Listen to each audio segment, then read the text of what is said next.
Okay guys, so obviously I've been talking about this PC in some form or another since like last November 2015, when I did the build, and I'll put the links down here for at PDX Land. I actually did the build of this system. Now, obviously we're in a different case, but all of the parts are still the same.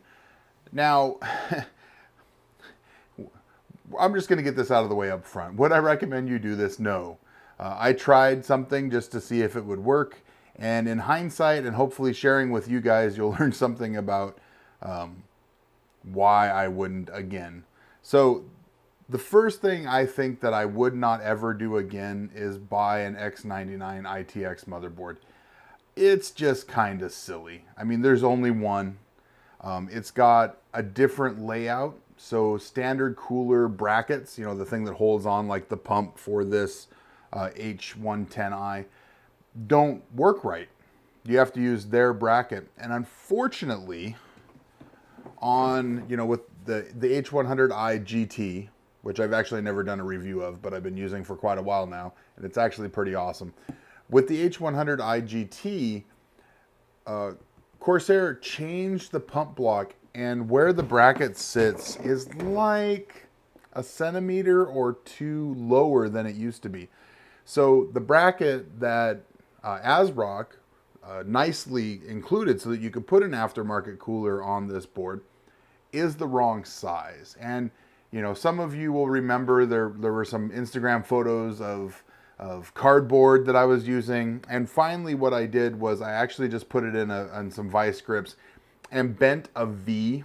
So, I basically pinched the metal, which made screwing it back on, kind of difficult because you're taking the sides and moving them in a little bit.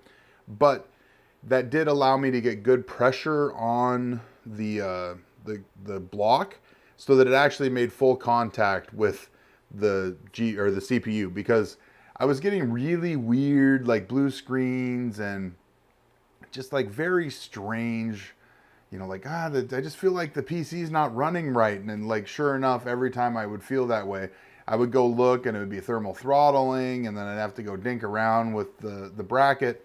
So finally, I measured how much difference it was, put a bend in the metal that was about that distance, and then, maybe a little extra to let it spring back, and then put it on there.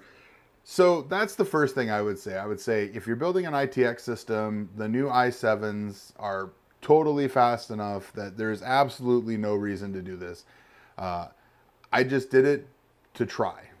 The second thing I'm going to say is when you're buying a CPU cooler,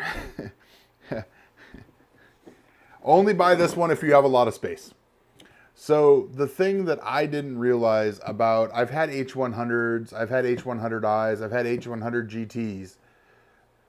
The thing I didn't realize that both of the cases, the Fantex case that this was originally in, and the Fractal case that it's in now, both say, they support 140 rads. Well, this is bigger than your standard AIO 140 because it's got tanks on both ends. Which makes it a lot, I guess, not taller, wider, longer, or taller, depending on taller and how it's in this system. So that's the other thing I would say. There was absolutely no reason to go with 140 millimeter, or I guess it's a 280 millimeter AIO in this. Again, it was just, could I do it? So I right out of the gate made a bunch of problems for myself. The last thing I would say, and this wasn't a problem in the Fantex case, but it absolutely is a problem in the Fractal case, is you want to make sure you get a power supply that's not as long as the one I used, because basically I have to like 90 degree the cables out of the power supply to hit the hole for the cables back there. It would have been really nice if Fractal had made that a little bigger so that, you could get some more space in there. I understand, they're trying to make room for water cooling in this case, but at the same time, it does kind of hamper it for people that just want to use it with, a normal standard size like 160 millimeter or about theirs PSU. So the one thing I will say in this case that's been an absolute rock star is the EVGA 980 Ti Hybrid. It is a badass card. Honestly, guys, if you can find them on sale now that the 1080s are out, I would say still maybe look into it, because I have no need to upgrade. I don't do 4K and, you know, like most modern games. So this gets me 1440p, 60 FPS in almost every single game. So, you know, your mileage may vary, but the stuff I play, this thing is awesome for. And it renders like a boss. So, you know, it's good. When the 1080 Ti Hybrid comes out, Jacob, maybe upgrade. But anyways, the only thing, like I said, the only thing on this case that I really don't like is where I had to route the PCIe cables. There is no room to go underneath. You have to go over top with how many cables I have. And these are these Corsair individually sleeve cables that you can buy. This is the, you know, AX 850, but the new one's the AX, you know, 860 or the 860i. And you can get these custom sleeve kits from Corsair that are, you know, I think they look really good, but they are pretty stiff. And that's actually kind of where I run into this problem of I need some cable combs to be able to spread these out and get like a good arc in them. For now, it is what it is, and it works just fine. It doesn't really get into the way of the airflow. And that's the other thing with this case. I mean, massive airflow. I decided to put the fans on the inside, and this was kind of, you know, you basically have to take apart the whole case. The fans are on the inside, radiator behind that, but I left the front open. I didn't want to put the fans on the outside because then you lose your dust filter. And, you know, my PC's in a basement. It does get pretty dusty down here. So I always want to make sure I have a dust filter on it. You know, that said, it works great. There's no air, you know, tons of airflow coming across the motherboard this way. Sure, it's a little warmer. You know, some of you guys are like, Tim, why didn't you use that big top section for putting your AIO up there? And my answer is, I don't want to hear it. This thing is dead quiet this way. I'm not a big fan of venting out the top of the cases because my PCs tend to sit lower than me, and that tends to be the number one noise path to my ears from the PC is out the top. So unfortunately, one thing I did have to do was I did actually have to break the clips on the front of the AIO, or on the front of the module up here. And then I just like super glued it down because I'm never going to take it off. But, you know, it just interfered just barely at the front up here. And that goes back to the H100i, where it's so tall. I mean, it's rubbing the bottom. I put a little tiny piece of rubber underneath it to stop vibration. And it's touching the top. And again, I put a little piece of, just a little tiny thin piece of rubber up there. But it's just, I mean, it just barely fits. Like, just barely. And like I said, you have to break those clips because unfortunately those clips do kind of come down and in to where that wants to sit. Now, if I had reversed the fans and the radiator, it wouldn't have been a problem, but I didn't like what that looked like.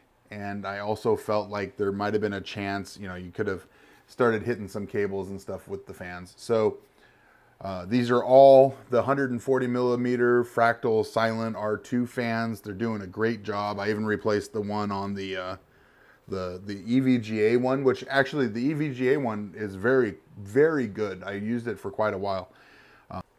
So I really wish this had a spot for 2 3.5s. That's just me being ridiculous, I guess, because it's such a tiny case.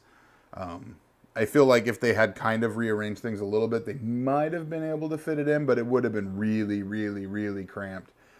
So I got a 3 terabyte hard drive for just local dump storage. This is stuff that's going to be on my NAS as well. But I do like to have a local copy and then my NAS backup, because then you're not pulling off your NAS all the time. I do have a 1 terabyte Samsung 840 Pro.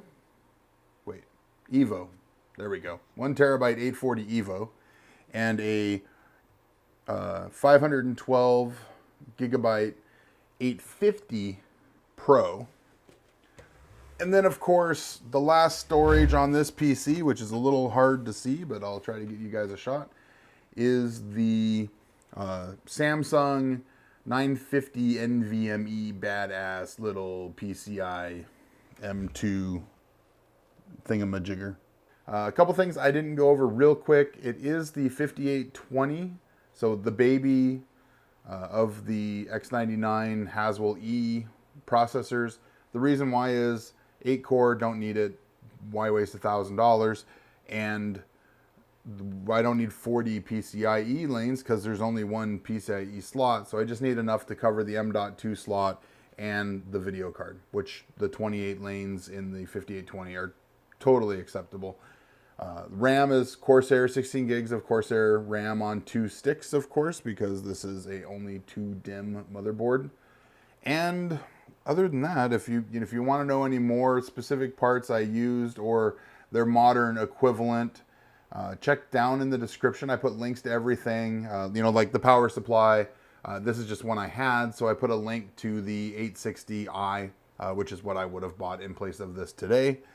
And other than that, I think it looks good. I think it might need some LEDs in it because with the side panel on, you can't really see in it at all.